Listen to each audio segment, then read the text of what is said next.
احتفال اليوم العالمي للجودة في عام 2023 هو يتناول الموضوع تاع أدوات تحسين الجودة في المؤسسات. وهذا الموضوع عنده أهمية كبيرة للمؤسسات اللي تحب يعني تنشط وتتقدم في التسيير تاعها وتتقدم في السوق نتاعها. وكي تشوف يعني سي زهير استشار عدة خبراء يعني انجليز فرنسيين باش يطرحوا هذا الموضوع، وان شاء الله يعني الحاضرين هنا يستفادوا من الشيء اللي راح يقولوه الخبراء هذا. Donc on passe à l'intervention de M. Jdidi Bidaoud. Quand même elle est problématique. Hein. Alors, donc si eux ont réussi, pourquoi pas nous. Donc M. Jdidi Bidaoud s'est réuni de cette manifestation depuis une dizaine d'années. C'est un Algérien, c'est un consultant en système de management intégré. Il est ingénieur des mines École Polytechnique d'Alger. Il est né en 1948 à Ras El Oued, en Algérie. Il accompagne les entreprises. Il est expert ISO. Il est expert OLIDI. Il est expert RIANOR en Algérie. RIANOR, c'est comme une ORBI.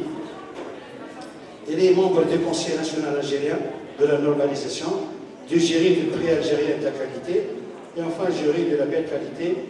Basma, Zézé et Riyad, à vous la parole. Merci, Zohir.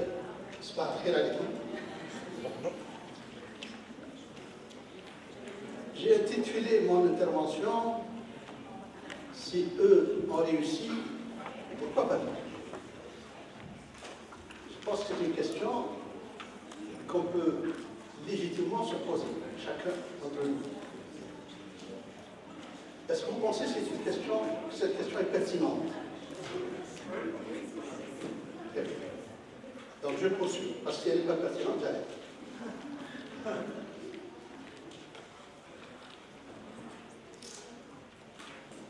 Mon intervention est articulée sur 4 parties.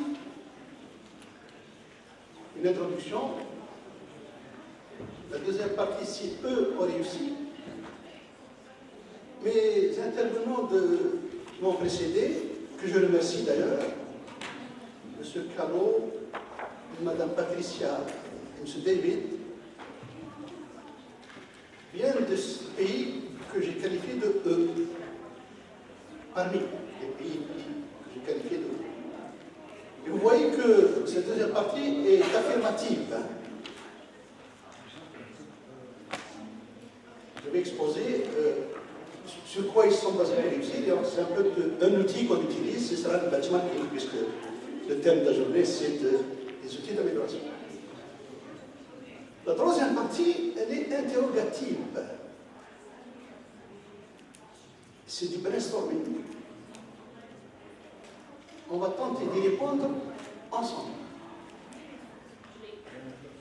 Et la dernière partie, avec votre permission, je vais oser une comparaison. Ok?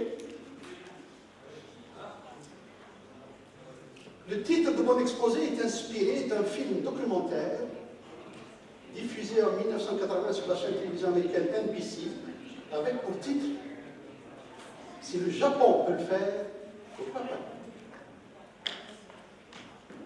Les Américains, en 1981, se posent cette question. Quand on sait que les Américains, pour faire arrêter la Deuxième Guerre mondiale au Japon, ils ont lancé 2 bombes atomiques, Nagasaki, Hiroshima, en août 1945. Ils ont lancé 2 bombes atomiques parce que l'armistice avait été signé en mai 1945 par l'Allemagne et le Japon n'a pas capitulé à cette date-là. Et pour le faire capituler, les États-Unis ont lancé ces 2 bombes. J'espère que c'est le dernier pays à recevoir ce type d'engin.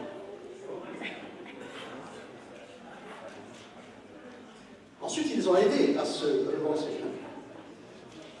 Mais qu'est-ce qui fait que cette télévision fasse ce documentaire avec ce titre? qu'ils ont constaté qu'à partir de 1975, c'est-à-dire 30 ans après la fin de la guerre, les produits japonais étaient plus compétitifs que les produits américains sur le territoire américain. Ils se posent la question, comment c'est un pays qu'on a aidé à reprendre, sur lequel on a lancé 2 bombes. 30 ans après, ils nous concurrencent sur notre propre marché. Et ils se sont posé cette question. Et ils ont été voir qu'est-ce qui a fait ça. Alors je me posais la question à moi-même, je pense qu'on peut la poser y compris en Tunisie.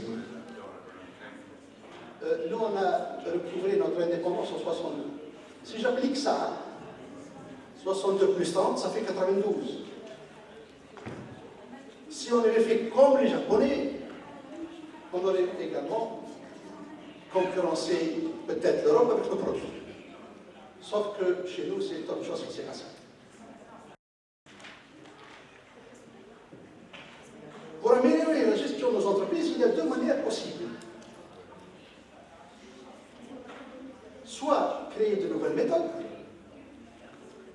par l'incitation à l'innovation par exemple, soit s'inspirer des pratiques réussies.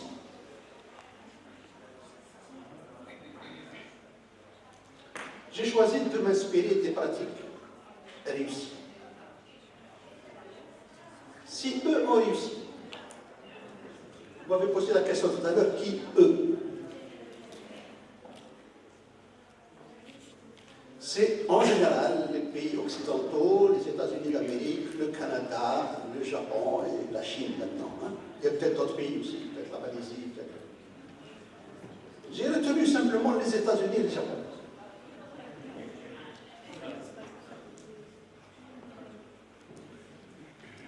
Les États-Unis, je vais vous exposer des choses que vous connaissez certainement, le taylorisme et le fordisme. C'est quoi le taylorisme? Le taylorisme, c'est des théories d'organisation que Frédéric Taylor, dont vous voyez la photo, a conçu et a proposé aux entreprises. Ce qui a donné lieu à ce nom d'OST, l'Organisation scientifique du travail. Quand j'étais étudiant, on avait cette matière-là, l'OST. Il a vécu 59 ans. Il a vécu entre le 19e et le début du 20e siècle. C'est un système, son idée c'est quoi? C'est un système qui vise à améliorer la productivité par l'induction des coûts, fondé sur la standardisation des produits et la taille croissante des unités de production. Et il a utilisé les principes suivants: la mesure des temps de travail et la rémunération en rendement. Plus vous travaillez, plus vous êtes payé. La mesure du temps de travail, ça veut dire que quand vous avez une action à faire, on va chronométrer.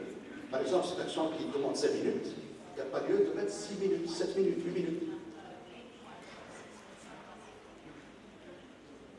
Le fordisme. Bon, les Ford, c'est le contemporain de Taylor. Hein. Donc, il s'est largement inspiré de l'OST, l'Organisation scientifique du travail. Le Fordisme est un système d'organisation et de gestion fondé sur la chaîne continue, la standardisation des pièces pour une production en série, l'intéressement des travailleurs aux bénéfices. Taylor disait rendement, rémunération selon le rendement. Ford a ajouté l'intéressement des travailleurs aux bénéfices. Ça veut dire qu'il faut attendre des résultats annuels d'entreprise pour pouvoir prétendre à une part du bénéfice réalisé par l'entreprise. Première usine de voitures en 1903. Ça veut dire qu'aujourd'hui, la marque Ford, qui existe toujours, elle a quel âge? La marque Ford, elle a quel âge? 120 ans.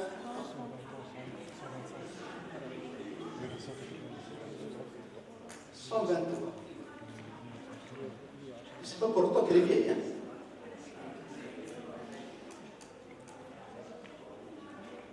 Le deuxième cas, le Japon. À travers un monsieur, le onisme, on appelle aussi ça le toyotisme, c'est monsieur Taishi Ono, qui a vécu 78 ans. Ono a cherché à réduire les coûts de production, non par l'augmentation de la production, comme le suggérait Taylor, mais par la réduction des gaspillages. Ono, c'est un ingénieur Toyota. Comme ils sont inspirés un peu de ce qu'ont fait les Américains, mais ils se sont dit, nous ne sommes pas les Américains, nous ne sommes pas les États-Unis. On n'a pas l'étendue américaine, on n'a pas les moyens américains, on n'a pas les ressources américaines. Donc il nous faut des méthodes propres à notre contexte. Méthode de gestion fondée sur la motivation du personnel, la production en flux tendu, la maintenance prédictive, la promotion de la qualité, l'amélioration continue. Ce matin, quelqu'un a parlé du Kaizen, l'innovation. Voilà un peu les différents outils et méthodes d'amélioration utilisées par Taylor, par Ford et par Ono. La démarche du Japon en tant que pays.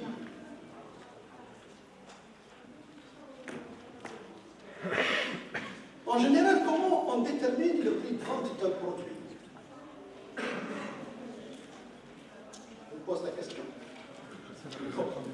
Comment on fixe, comment on détermine le prix de vente d'un produit? La formule classique, c'est quoi? C'est la charge plus une marge, c'est ça? Et ça nous donne un prix de vente. Le coût, c'est quoi? C'est une addition de coûts, donc c'est une addition de factures. Frais de personnel, consommables, électricité, matières premières. Donc on fait une somme de ce qu'on a dépensé dans l'année. On fixe une marge pour pouvoir développer l'entreprise et ça nous donne un résultat, le prix. Le Japon, c'est autre chose. Patricia en a parlé tout à l'heure. Ils se disent, on a un produit, quel est le prix du marché? Par exemple, une bouteille d'eau, supposons que, ici en Tunisie, elle vaut entre 3 et 5 dinars. L'entreprise japonaise qui va produire cette bouteille-là va se dire le prix est entre 3 et 5, bon, on va retenir 4. Donc on va s'inscrire dans le marché.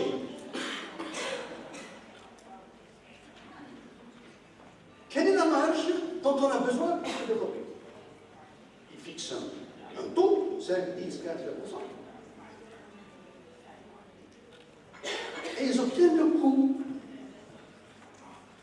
Sauf que le coût ici n'a pas la même signification que dans la première formule.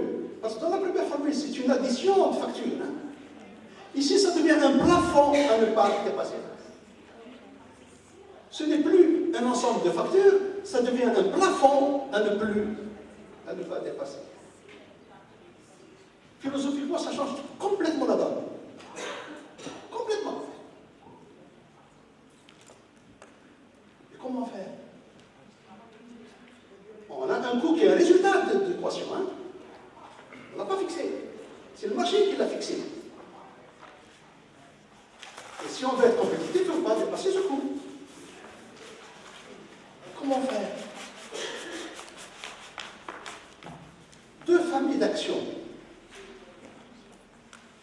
pour ne pas dépasser ce coût. La première famille, c'est la lutte contre le gaspillage. La deuxième famille d'actions, c'est la diminution des coûts de production.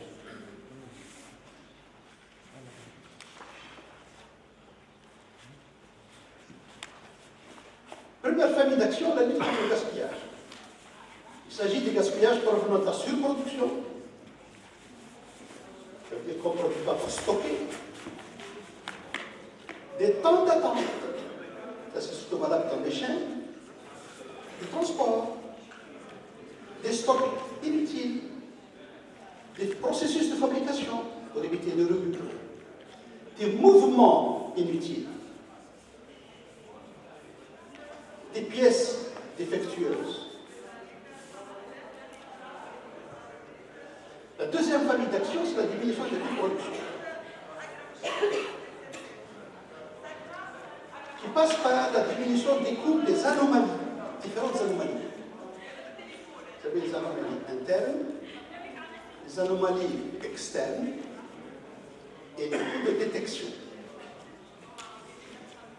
Les anomalies internes, il s'agit des anomalies, les rebuts dans les chaînes de production, les retouches, les réparations, les réfections, les produits déclassés, les achats inemployables, les coûts des accidents de travail, les coûts de l'absentéisme, les anomalies externes, les coûts des réclamations clients.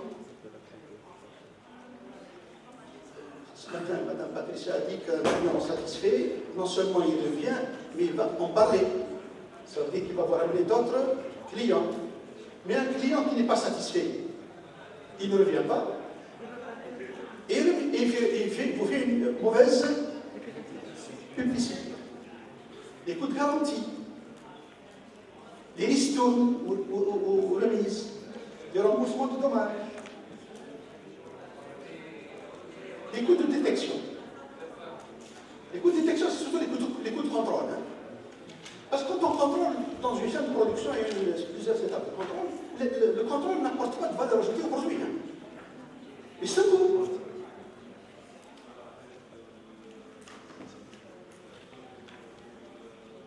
Et pour cela, il s'appuie sur le savoir-faire dans ces trois dimensions. Le savoir-faire de l'entreprise est la somme des savoir-faire des hommes et des femmes, bien sûr, qui la composent. J'ai cru comprendre ce matin, je crois que c'était l'intervention de M. David, qui a parlé de QI de l'entreprise. Pour améliorer l'entreprise, chacun doit améliorer son savoir-faire. Pour sécuriser l'entreprise, chacun doit partager son savoir-faire. Ça, c'est la partie affirmative de mon exposé, qui équivaut un peu à un benchmarking. Pourquoi pas nous?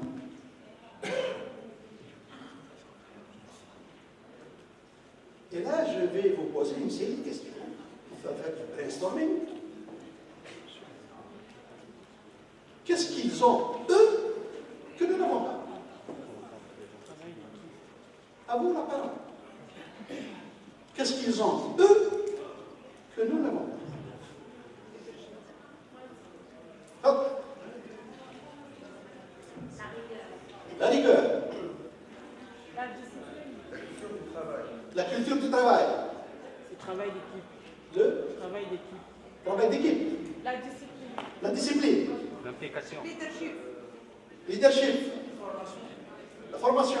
La conscience professionnelle. La conscience La professionnelle. conscience. La pertinence des actions.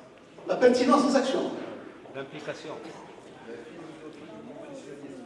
Pardon? La philosophie du confucianisme. Très bien. Mais je suis content que vous ayez. Qu'est-ce que eux ont, nous n'avons pas. Nous en avons. On a les matières premières.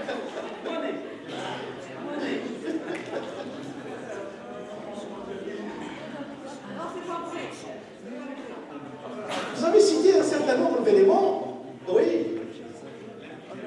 L'implication. Tout à fait. Oui. La recherche.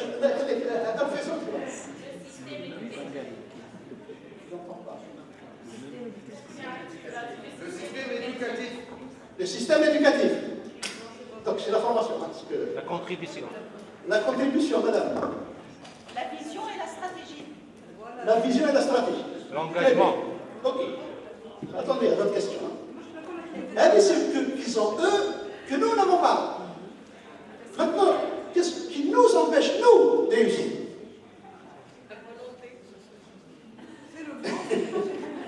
Bon, je vais moi détailler et vous allez me répondre. La culture. Est-ce que notre culture nous empêche de réussir? Non. Non. Et je suis ravi que vous ayez répondu non avec cette tonalité. Parce que le jawda fil amal, c'est dans notre culture. Vous êtes d'accord? La perfection dans notre travail, c'est une culture d'inspiration musulmane. Donc ce n'est pas la culture qui nous a empêchés de réussir. Est-ce que c'est les conditions de travail? Un peu, oui. Oui, peut-être. Ça peut être possible, c'est possible. C'est possible. La contribue, mais c'est pas l'essentiel. Alors, les conditions de travail, Monsieur Drévé, tout à l'heure, on a fait allusion. Il a dit, par exemple, quand vous remerciez quelqu'un, il est content d'avoir remercié. Plutôt qu'il avait dit que si quelqu'un, un patron, il passe dans l'atelier, il y a tant de personnes qui le regardent comme ça, et bon, voilà. Parce que les conditions de travail, souvent dans les entreprises, on fait juste un lien avec la santé. Le caractère santé est dominant quand on parle de conditions de travail. EPI, EPC, métier de travail, tout ça. Mais je le rappelle juste, et ça c'est dommage, que dans nos entreprises, on ne prenne pas cette dimension-là que je vais vous exposer. Le mot santé, vous savez comment il est défini par l'Organisation mondiale de la santé? Nos pays sont membres. L'Angleterre, la France, la Tunisie, l'Algérie sont membres de l'OMS. Donc on devait appliquer la définition que cette organisation mondiale donne du mot santé. Vous savez quel est le mot, la définition? C'est un état complet de bien-être. C'est pas le bonheur, ça?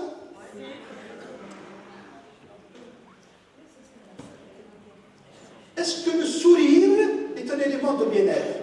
Oui. Oui. Ça veut dire que votre patron, quand vous arrivez le matin, il devrait vous sourire votre à l'accueil.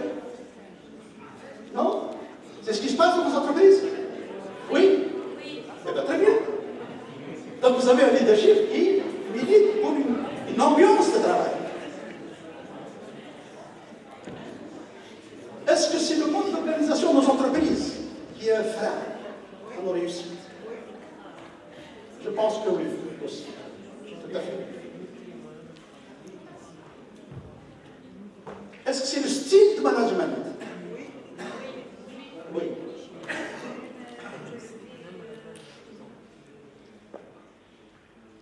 Est-ce que c'est la gestion du temps de travail? Oui.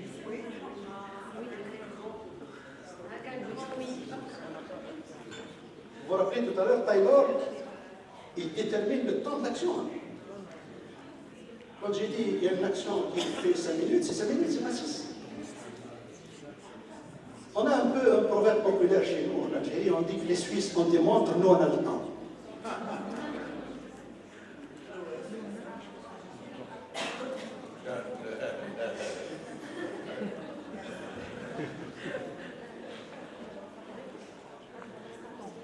Est-ce qu'il y a une suffisance de formation?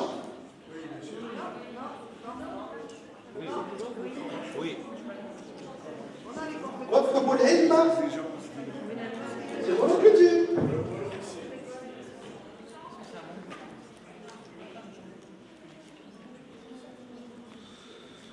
Quels sont nos atouts pour réussir?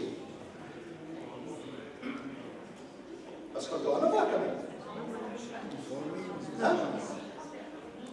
Quels sont nos atouts? Potentiel humain. On travaille en équipe. عندنا un potentiel humain. Travail en équipe. et à la culture, Travail en équipe. travail en équipe, Les conditions. des ressources. C'est un atout. Le génie du Japon, c'est que sans ressources, ils sont devenus puissance économique. Nous, on a cet avantage de ressources. En Algérie, il y a des gens qui disent notre pétrole, c'est une malédiction. Non. Donc, on ne va pas imputer à Dieu notre mauvaise gestion. On l'a peut-être mal utilisé, oui. Donc, les ressources, c'est déjà un élément positif. La culture, effectivement. Je termine mon exposé par la dernière partie que j'avais dit. J'ai dit, je vais oser faire une comparaison entre un pays parmi eux et un pays parmi nous. Le pays parmi eux, c'est le Japon. J'ai expliqué pourquoi. Il n'a aucune ressource, il a reçu des bombes atomiques. Et nous, le pays que je connais le mieux, c'est le mien. C'est la planète. On peut oser cette comparaison? Madame Keller. Qu'est-ce que ça coûte d'essayer? Rien. Vous connaissez la formule, si vous voulez que votre rêve se réalise, qu'est-ce qu'il faut faire? Il faut commencer par rêver. Comme ça, il va se réaliser après. Je compare le Japon et l'Algérie. Je compare les pays entre eux, la géographie si vous voulez, et les peuples entre eux. Les pays entre eux selon deux critères, riches ou pauvres.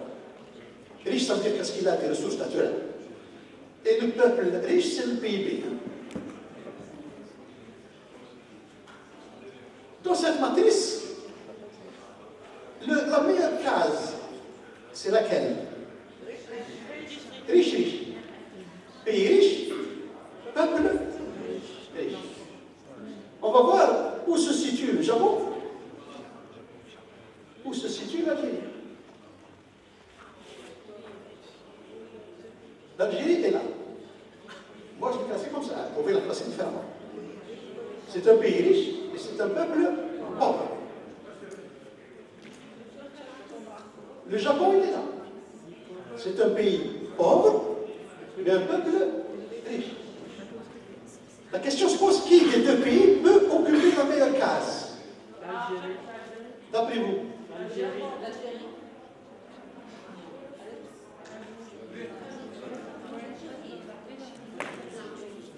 Et ça dépend de qui? Les leaders. Des leaders économiques et des leaders dans tous les domaines de la vie. Dans tous les domaines. Des leaders. Quelqu'un tout à l'heure a dit que, quand j'ai dit qu'est-ce qu'ils ont eux qui n'en ont pas, il avait appelé de ça. On ne cueille aucun fruit de la réussite sur l'arbre du repos. Proverbe japonais. Je vous remercie pour votre attention et je vous laisse méditer sur la diapo suivante. Merci. On applaudit fort.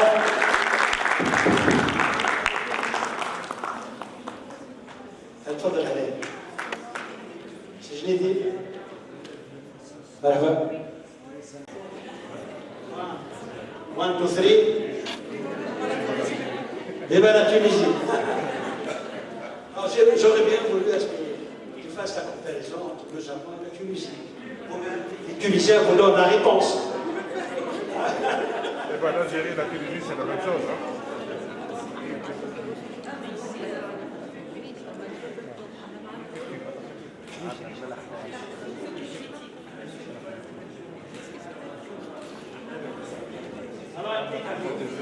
Des dates tunisiennes, un peu d'harissa et de l'huile d'olive.